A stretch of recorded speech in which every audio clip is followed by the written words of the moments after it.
For this soap, I'm going to be making the feathered circles technique, and there are several different variations of this. I've never done any of them. I don't, at the top of my head, I don't remember what the original one's called, but it kind of gives a river stone look where you have maybe dancing funnels. I think that's might be what it is.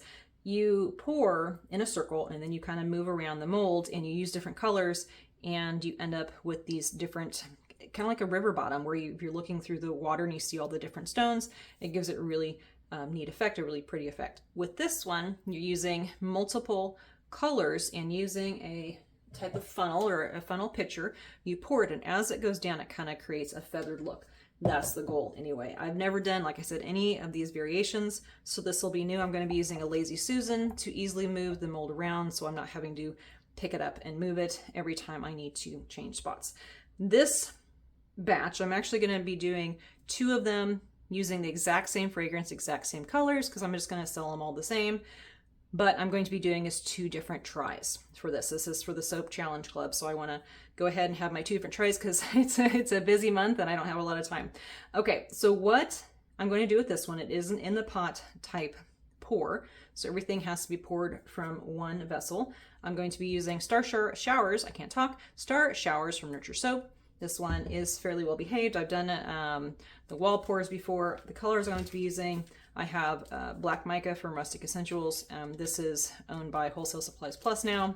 I have Force of Nature from Nurture, Queen's Purple Mica from Bramble Berry, and then Brandiest Blue from Nurture Soap as well. This is my base color.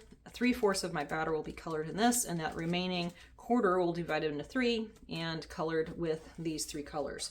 So hopefully it'll be nice and bright and bold. I don't know how today's going to do. So what I'm going to do, I have this mold that holds 8 bars of soap, and then I have this one that holds 4 bars of soap. So that times 2 equals my 20 bars. What I'll do is pour the 8 bars today, pour the remainder into here.